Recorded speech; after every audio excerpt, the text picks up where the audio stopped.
Welcome to Boring Classic Literature. Today I'm reading The Gift of the Magi by O. Henry. The Gift of the Magi.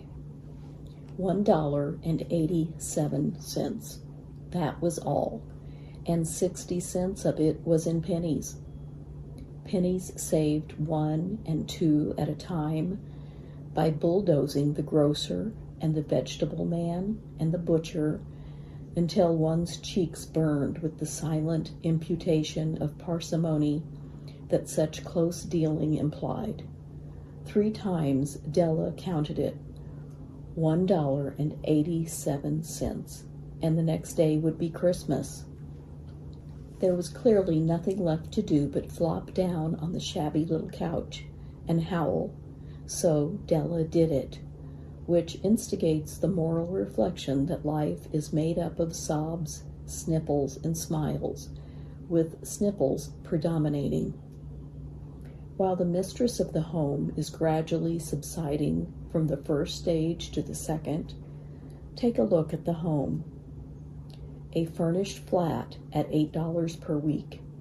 It did not exactly beggar description, but it certainly had that word on the lookout for the Bedancity squad. In the vestibule below was a letter box into which no letter would go, and an electric button from which no mortal finger could coax a ring. Also, appertaining thereunto was a card bearing the name Mr. James Dillingham Young. The Dillingham had been flung to the breeze during a former period of prosperity when its possessor was being paid $30 per week. Now, when the income was shrunk to $20, the letters of Dillingham looked blurred, as though they were thinking seriously of contracting to a modest and unassuming D. But whenever Mr. James Dillingham Young came home and reached his flat above, he was called Jim, and greatly hugged by Mrs. James Dillingham Young, already introduced to you as Della, which is all very good. Della finished her cry and attended to her cheeks with the powder rag. She stood by the window and looked out dully at a gray cat walking a gray fence in a gray backyard. Tomorrow would be Christmas Day, and she had only $1.87 with which to buy Jim a present. She had been saving every penny she could for months with this result. $20 a week doesn't go far. Expenses had been greater than she had calculated. They always are. Only $1.87 to buy a present for Jim. Her Jim. Many a happy hour she had spent planning for something nice for him. Something fine and rare and sterling. Something just a little bit near to being worthy of the honor of being owned by Jim. There was a pier glass between the windows of the room. Perhaps you have seen a pier glass in an $8 bet. A very thin and very agile person may, by observing his reflection in a rapid sequence of longitudinal strips, obtain a fairly accurate conception of his looks. Della, being slender, had mastered the art. Suddenly she whirled from the window and stood before the glass. Her eyes were shining brilliantly, but her face had lost its color within 20 seconds. Rapidly she pulled down her hair and let it fall to its full length. Now, there were 2 possessions of the James Dillingham Youngs in which they both took a mighty pride. One was Jim's gold watch that had been his father's and his grandfather's. The other was Della's hair. Had the Queen of Sheba lived in the flat across the air shaft, Della would have let her hair hang out the window some day to dry, just to depreciate Her Majesty's jewels and gifts. Had King Solomon been the janitor with all his treasures piled up in the basement, Jim would have pulled out his watch every time he passed, just to see him pluck at his beard from envy. So now Della's beautiful hair fell about her, rippling and shining like a cascade of brown waters. It reached below her knee and made itself almost a garment for her. And then she did it up again nervously and quickly. Once she faltered for a minute and stood still while a tear or two splashed on the worn red carpet. On went her old brown jacket. On went her old brown hat.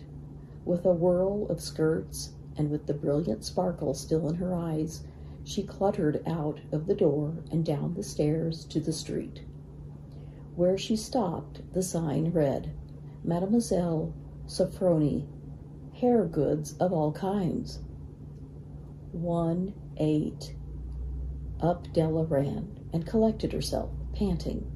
Madame, large, too white, chilly, hardly looked the Sofronie. Will you buy my hair? Asked Della. I buy hair, said Madame. Take your hat off and let's have a sight at the looks of it. Down rippled the brown cascade. $20, said Madame, lifting the mass with a practiced hand. Give it to me quick, said Della. Oh, and the next 2 hours tripped by on rosy wings. Forget the hashed metaphor. She was ransacking the stores for Jim's present. She found it at last. It surely had been made for Jim and no one else. There was no other like it in any of the stores, and she had turned all of them inside out. It was a platinum fob chain, simple and chaste in design, properly proclaiming its value by substance alone, and not by meretricious ornamentation, as all good things should do. It was even worthy of the watch. As soon as she saw it, she knew that it must be Jim's. It was like him, quietness and value. The description applied to both. $21 they took from her for it, and she hurried home with the 78 cents. With that chain on his watch, Jim might be properly anxious about the time in any company. Grand as the watch was, he sometimes looked at it on the sly on account of the old leather strap that he used in place of a chain. When Della reached home, her intoxication gave way a little to prudence and reason. She got out her curling irons and lighted the gas, and went to work repairing the ravages made by generosity added to love, which is always a tremendous task, dear friends, a mammoth task. Within 40 minutes, her head was covered with tiny, close-lying curls that made her look wonderfully like a truant schoolboy. She looked at her reflection in the mirror long, carefully, and critically. If Jim doesn't kill me, she said to herself, before he takes a second look at me, he'll say I look like a Coney Island chorus girl. But what could I do? Oh, what could I do with $1.87? At 7 o'clock, the coffee was made and the frying pan was on the back of the stove, hot and ready to cook the chops. Jim was never late. Della doubled the fob chain in her hand and sat on the corner of the table near the door that he always entered. Then she heard his step on the stair away down on the first flight, and she turned white for just a moment. She had a habit of saying little silent prayers about the simplest everyday things, and now she whispered, "Please, God, make him think I'm still pretty." The door opened and Jim stepped in and closed it. He looked thin and very serious. Poor fellow, he was only 22, and to be burdened with a family. He needed a new overcoat, and he was without gloves. Jim stepped inside the door, as immovable as a setter at the scent of quail. His eyes were fixed upon Della, and there was an expression in them that she could not read, and it terrified her. It was not anger, nor surprise, nor disapproval, nor horror, nor any of the sentiments that she had been prepared for. He simply stared at her fixedly with that peculiar expression on his face. Della wriggled off the table and went for him. "Jim, darling," she cried, "don't look at me that way.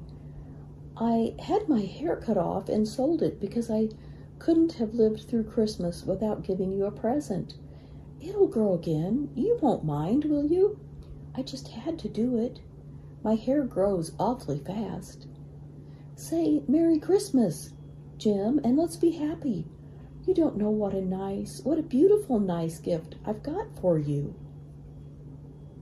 "You've cut off your hair?" asked Jim laboriously, as if he had not arrived at that patent fact yet, even after the hardest mental labor. "Cut it off and sold it," said Della. "Don't you like me just as well anyhow? I'm me without my hair, ain't I?" Jim looked about the room curiously. "You say your hair is gone?"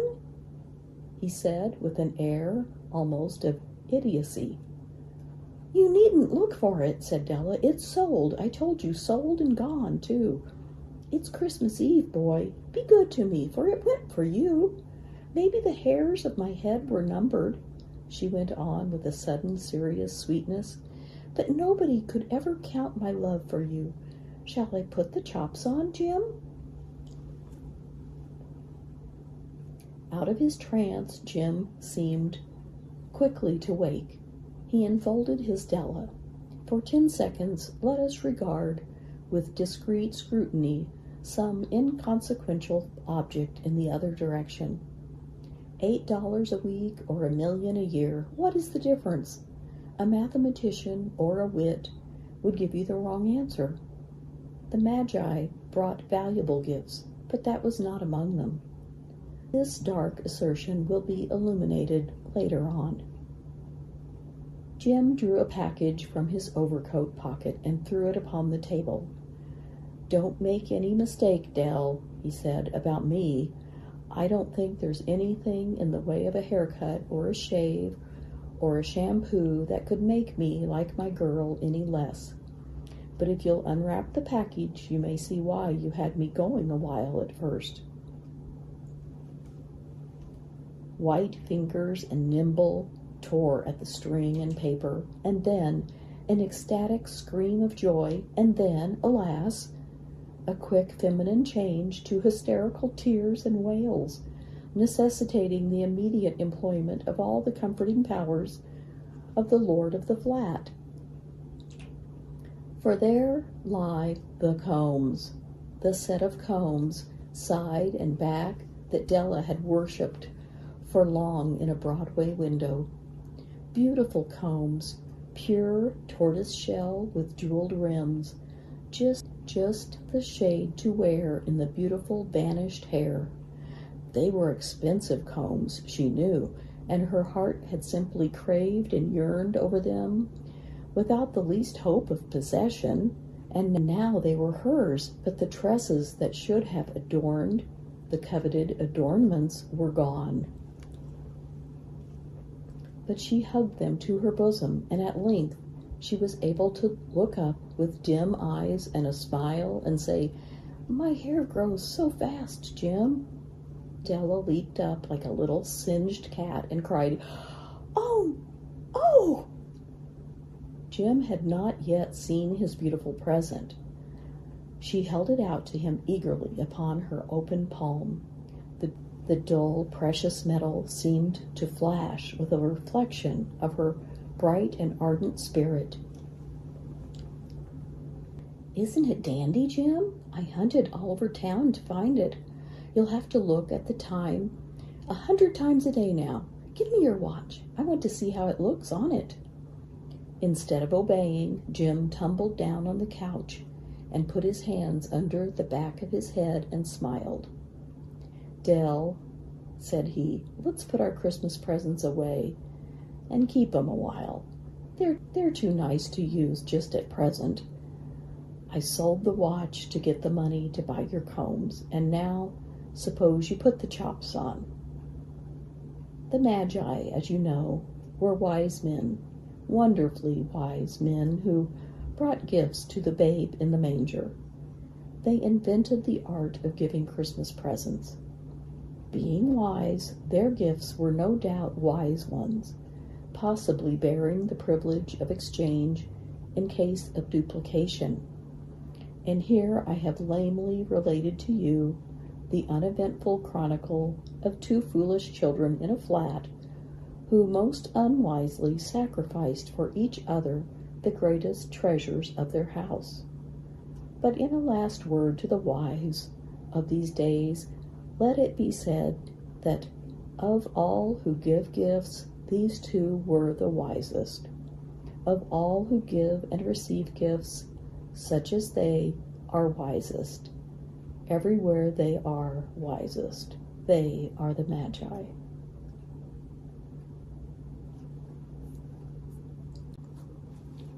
Thanks for listening.